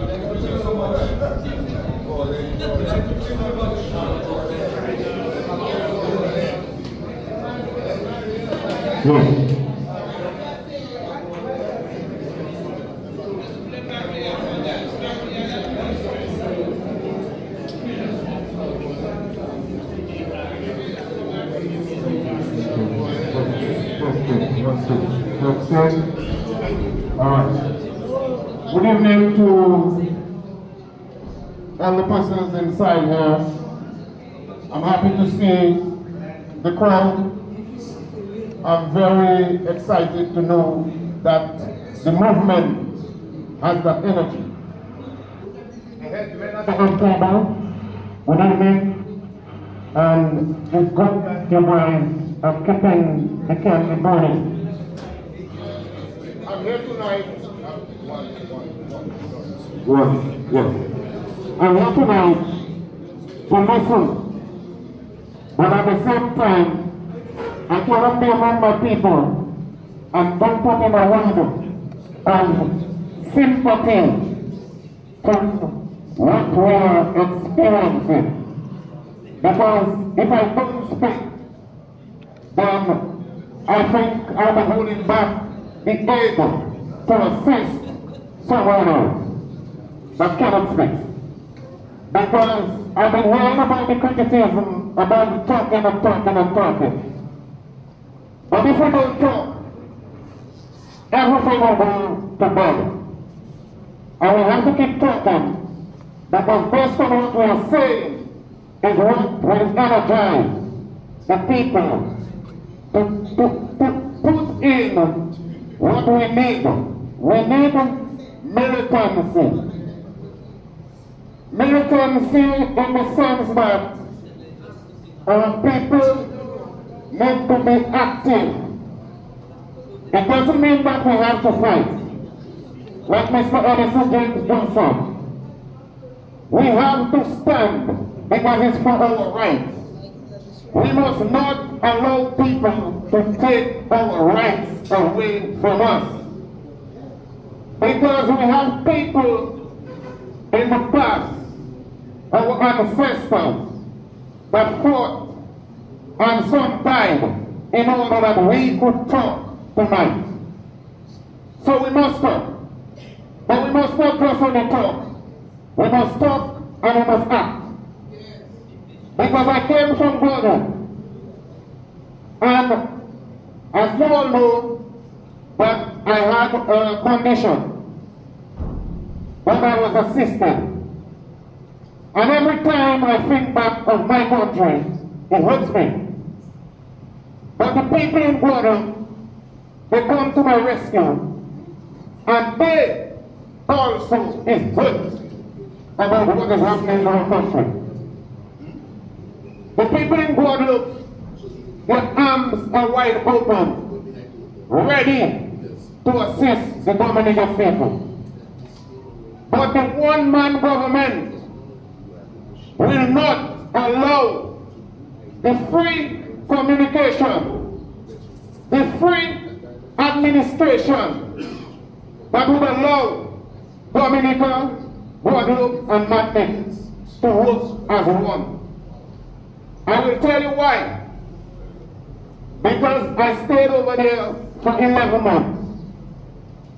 And every time I meet a Dominican, they tell me, we have to go back, because things are bad in our country.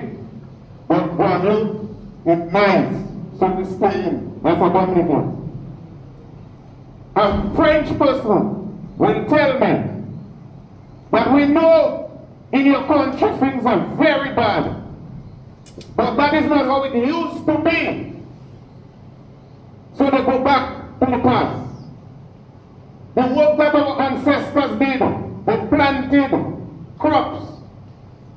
What this government is saying to us today, that we must not take as our motto to develop our country. Agriculture.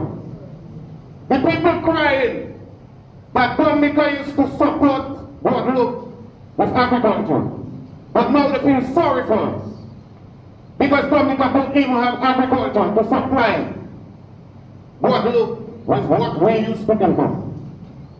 The food that they're buying from us is because of the way they feel to help us. But Guadeloupe has gone past us in agriculture. Bananas, one of the main crops that we had, and we used to stand full of bananas. This government came, and they talk about my husband in those days. I see bananas in Guadeloupe every week, and I feel so bad, because the same way I see bananas planted, and taken care of, I know we in Dominica can do it. And what the people getting from it? Money. The market is there. But our government wants us to be poor and hungry and begging on our knees for anything we want. That was our independence our ancestors left us. So today, when we come talking electoral reform, it is not a new thing. It's something that was there long before, because all the countries in the region have been going through their electoral reform. They're reforming over and over, renewing that electoral reform. Dominica has never been in that line. And we are one of the only countries. And the French people say that Dominica problem is not the government. They say it's not the government. The problem is the people. They have a way talking about the people because they used to ask me, who Pepla? Say Pepla, my friend. Pepla is the people. And they are asking what the people doing because to them, they could never accept what we drinking, swallowing, and taking to our home and feeding our children and our grandchildren. So we have to be militant. We have to stand up. Because what we're standing for is not we know in existence. In Guadeloupe, the people cherish the elderly.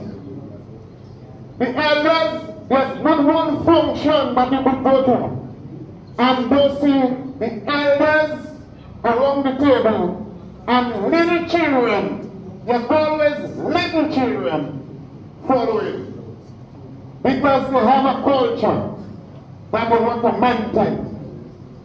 We in Dominica, we have something that we have to fight for. It's nothing about they will give us electoral reform. When this government gives electoral reform, if you will squeeze it off their hands, they will give you what they want.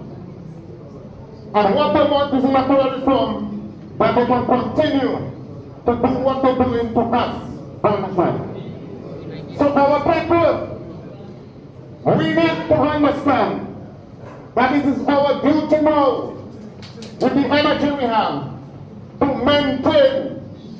We want electoral reform, we want it now, and the Dominican public, Pepla, we need to come down on the government in order that we get electoral reform. True electoral reform is what we want. Thank you, and good night.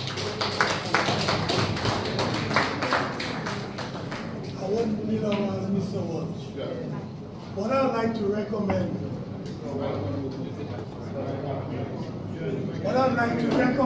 on the way forward is that when Parliament is called, everybody who's inside here, please show up. After serving 11 years in Parliament, I understand what affects Prime Minister's care. Okay, when people show up, with the intention of going into Parliament and in barricades, but we'll be on the outside of a loudspeaker that he can hear us in Parliament. That is how we will get electoral reform in Dominica. Thank you.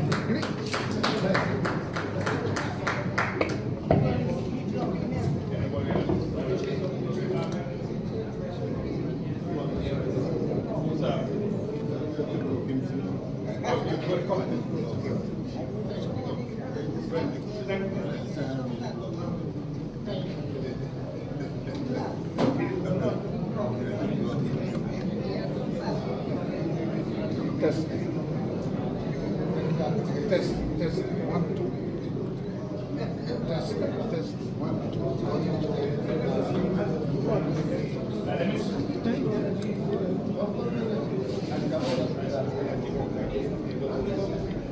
Okay, good evening everyone. My name is Darren Phillip, and I'm the president of Minority Rights Community. Recently, we ran a campaign for about 7 years, which almost seemed to be secret because nobody spoke about it. I do have a mic, sir. And one of the things that I have learned or have recognized is that a lot of us, we sit down and we talk. And I appreciate the talk. And I appreciate some of what we say to people. But I dare say that a lot of the problem is that we talk to people, but a lot of them do not understand what we are saying. There is a problem with communication, and there is a problem with a general sense of poverty in Dominique. And I'm not speaking of only not poverty about that but poverty of being able to represent yourself, having the capacity to represent yourself at different places when you need to know when to speak up when you need to. And yeah, I might be unpopular for saying this, but what really happens is that people talk. We go out, and for all the advertisement I heard about this meeting here, this is speaking to the converted. The new people are not here. And we have to find a way of getting these people to come into some of those meetings. We need new people. And we are not getting it. And I don't want to cast, I'm not like Mr. Edison James, who as a child, I listened to him on the radio because I always thought he was a great orator. You may not have the great way, but when he spoke clearly and he said what he had to say. But we have to find ways of reaching out. And I don't think any of the political parties are doing it. There are some others who are in power, yes, and as the government, Mr. Skerritt. But you can write to him from January to December, and if he doesn't feel like answering, he doesn't answer. That's bad. And the only way I could get a listening ear about what Miriam represented was through overseas delegations to Dominica. And writing to the papers and getting a man backlash. But it was strategic what we did for us to be able to go to the court to try to corner the government with some things that I thought was bad. Right. You may not agree with it, but at the same time, we had a right, we fought for it, and we got it. But are we willing to learn from all of this? Miriam has written to various groups asking them to do some human rights programs.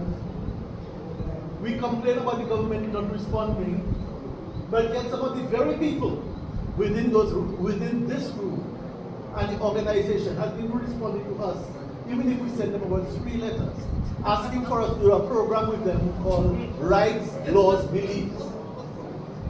All right? And rights, laws, beliefs has nothing to do with any individual person, but we're just trying to educate people on what are the rights, what are laws, what are their beliefs, and how they come together to form a unified society. Now, adding to all of this, we can speak politics to people of January to December, and they're unable to process information, you'll be wasting your time. So I'm asking now that the people who want to see change go out and work with the public to edify the public, to let them understand what are their human rights, what are their rights as just as humans, what are the laws and how the laws are supposed to be enacted, and what is a belief. Because some people grow up believing things and they believe it for the rest of their life, and anybody who comes to talk to them about it, they have a problem with them. Not that they have a base for it, but because they feel that they're louder than the person, they have the right.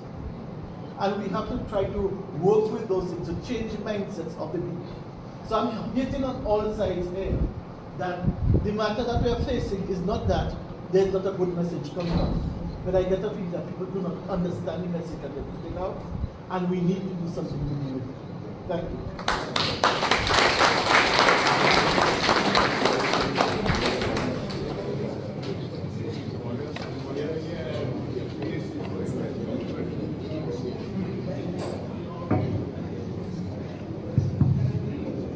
Thank you.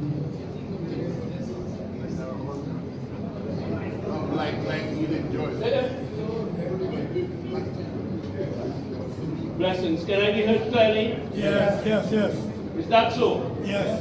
Love, life, light, healing, joy, gratitude, courage, and sacrifice. That's what Mr. Thompson Fountain and Mr. Linton and their fellow Colin Edison, Mr. James, Honorable.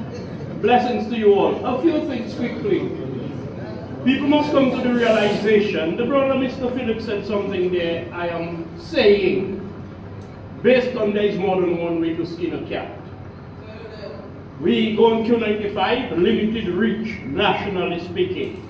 Maybe have a greater listenership overseas than in Dominica. Maybe. And there have to be a way to reach out to people. That's why I suggested somebody with a PA system going around and have an open mic and inviting people to come and contribute, whether for or against. I mean, everything is money. So electoral reform. My people, sorry, when I say scare act, please do not get upset. Oh, Mr. James said the government. Let me say the government, it's an insult as well. The government of Dominica, one man. The man cannot imagine not being in the position in which he sits. Because it's like a man that commits crimes and he's wanted. The police is looking for him, but there's a vigilante group still looking for him. So the safest place he can be is sitting in that position, knowing he has criminals within the police force, the structure of the police force, to protect him. Now Melissa Popon scary, she say she has Navy SEALs and snipers, meaning assassins, outside of the ambits or control of the police. So electoral reform, it's not a talk. We have spoken enough, but not too much. We have said enough for people to learn, but how many people it have reached? And I am saying, not nobody that Thompson Fountain, Mr. Lincoln or Mr. James. The young people of Dominica have to come to the realization, if somebody stole something that is yours, look at how fast we kill one another. Why should we allow politicians to steal our democracy, to steal our rights, and we sit in there and ask what the opposition is doing? I'm a bit incapacitated right now. I was once upon a time going Guadeloupe magnet with guns and marijuana and drugs. I'm trying to behave myself up, but nobody's going to intimidate me. I'd rather death than intimidation. And I am saying people have to be quite innovative and creative, improvise ways to clog the arteries that are feeding the heart. Everybody wants to come to Roseville and do things. Look at what happened in Kenfield. Is Kenfield Roseville or Kenfield? Which one? People have to be more militant and vigilant. You have to be eternally on your guard. And you have to take measures that will make people feel uncomfortable and inconvenient to a lot of people. But when push comes to shove and you refuse to get trampled, you have to push back. So please, electoral reform, Dr. Fountain or Lennox, so I said, James, why people ask, where is the Electoral Commission? You cannot have slaves on a plantation for them to do what they want without your endorsement or approval. And that's what Duncan Stowe, Lennox Lawrence and Alec Lawrence and them are. Slaves on a plantation, but they're highly paid. Millions of dollars. So just like David and Goliath, you're saying, but how the hell am I going to get rid of Goliath? Look at how the man tall and you have one big sword and armor and everything. Oh, pebble and a stone. Did he knock down Goliath? Wake up and stop being damn poor. Thank you very much. We will take one more question and then we will pass. All right. Good evening. Hello. Yes. Good evening. I'd like to say a few things.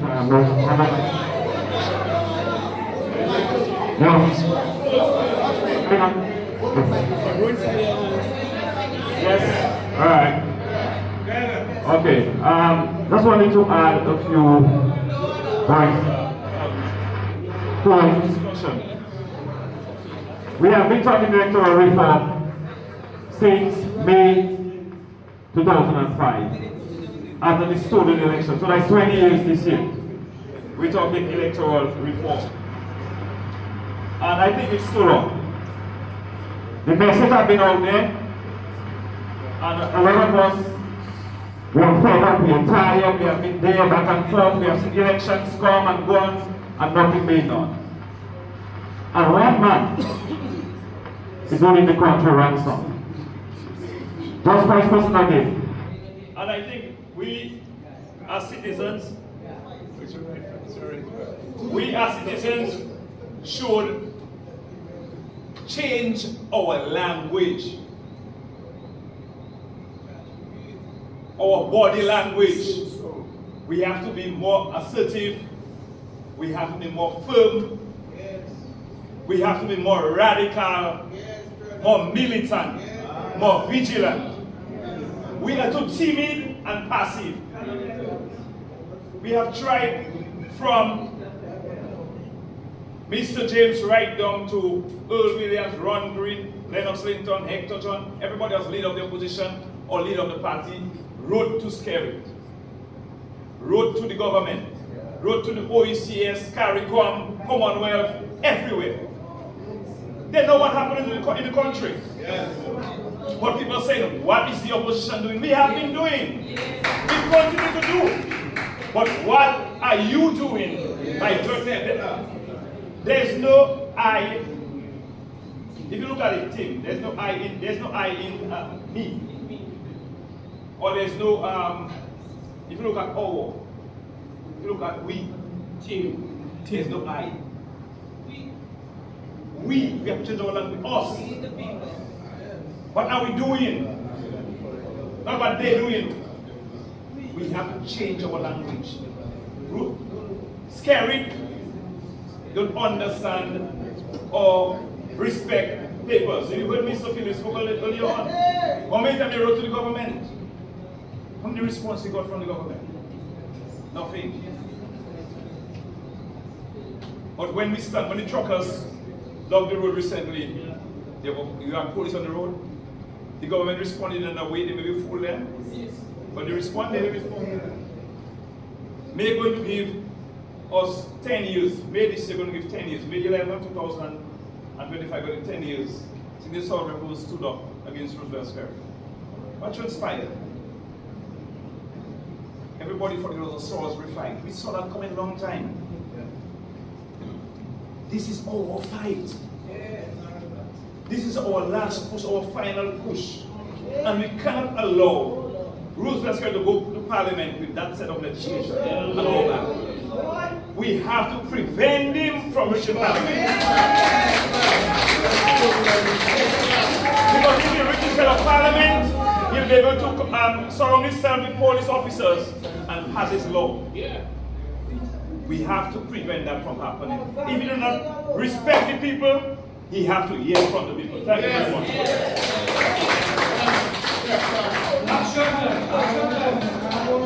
Okay, one comment very quickly. I hear everybody talking about we, right? The last meeting they had, there was some forum, I didn't see one member of the United Workers' Party. I saw Wasodo, right? And I'm saying all that to say, right? Unless we come together, you're saying that all the time, right? We cannot fight Kerry individually. We've got to come together. If all we have to go behind closed doors and say, okay, we're going to take him down, and take him down, let one seat, this one, do that. But we cannot be fighting him individually. It is not going to work. Period. Thank you. Thank you very much. Okay, so due to time constraints, we can no longer take any more speakers.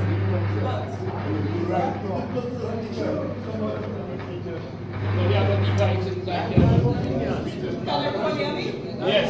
All right, we're going to have to try to present our voices because we are allowed to avoid this. So, due to time constraints, we may not be able to take more people, but this is not the last town hall meeting. On the 4th of February, we will be heading to Castle for a second of the series of Townhall meetings that the United Workers' Party will be having for you, our lovely citizens and patriots of Dominica. That is to be discussed, determined, and then announced. But we will my apologies, I will not inform. We will be in St. Joseph on the 13th. By the way, on the 13th, which is on a Thursday, like Bobby's back in St. Joseph, we will be in St. Joseph. It will not be a town hall, it will be a public meeting. That's it. And it's going to be land big. So we invite everybody all around the town, live down to St. Joseph. We are going to raise up St. Joseph on the 13th of next month. Remember, Cassie Bruce also is on the 4th in Cassie Bruce. So those of you who are vehicles, we're going to make our way in Cassie Bruce, and we're going to help people in Cassie Bruce to wake up Cassie Bruce. So now we are going around Dominica and wake the people of Dominica up. So we're starting here tonight, Cassie Bruce next on the 4th, St. John the 13th. I want to see on it. Let's put our vote for All right, thank you very much. So, as you said, on the 4th will be Casper's, and on the 13th we will be in St. Joseph. And now to close, we will have an evaluation and closing remarks from the Honorable Party Leader, Dr. Thomas. Okay, thank you. I'll be very, very brief in this evaluation. The 13th is an important day, by the way. The 13th, I'm back in court for the 21st time. I think it's a Guinness record. The most court appearances without a solution, without a result. So appearance number 21, February 13th, and then go to court in the morning, and the night will be in St. Joseph. So this is the first, as you heard, we continue around the island, and I'm hearing what you are saying. And I know I was also looking at the comments online, and there is concern, again, people are saying, well, we're talking too much. It's important that we let the people know what we are standing for.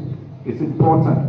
And as you've heard, the next time, we don't know when it will be, but when there is going to be the second reading, every single one of you must find your way at the Parliament building. For the first reading, there were just a handful of us present. Okay, we want to get those numbers up, and that's the reason why we are doing this tour around the island, so that people can understand exactly what it is that they're standing for. Okay, so we are going to continue to be doing that, and we have to stand firm. As I said, this is about the future of our country, and we should not take this lightly. Let us keep fighting, let us keep striving forward. I think tonight was a good start to our Round the Island education tour on electoral reform on the issues that matter to the Dominican public. For those of you in the Southeast, tomorrow night we are meeting with the farmers, because we are going to be working as a United Workers' Party to do our part to revamp the agriculture sector in Dominica. Even while we are outside of government, we are starting with the farmers. We are going to be talking to the farmers of Dominica. We are going to bring hope to the farmers of Dominica. We are going to be talking about how we can rebuild our agriculture sector. The same sector this government stole from the people of Dominica, we are going to work to bring it up together. Alright, so if you're in the Southeast, Lapli, tomorrow night at 6 o'clock. Alright, we want to see all of the farmers. It's a farmers meeting. If you're not a farmer, you can listen at home, but only farmers where we are going to be discussing with the farmers there of the Southeast. Alright, so as I said, I'll be brief. I just wanted to express my personal thanks. We'll get a formal thanks from our PRO, but I wanted to express my personal thanks to all of you, to our President, Honorable Lennox Linton, to our former Prime Minister, Honorable Edison James, and to all of you who contributed. I really want to express my personal thanks. Those of you who are here with us, and to the thousands of you who are listening online, special thanks to you. Thank you for your support. Thank you for your support to the United Workers' Party, Team Dominica. Together we can, and together we must. God bless you, and have a good night. I'll see you. Come to the official end. On behalf of the United Workers' Party, I would like to extend our heartfelt thanks to each and every one of you for making tonight's Townhall a success. Special thanks to the Honorable Dr. Thompson, for Thank you everyone.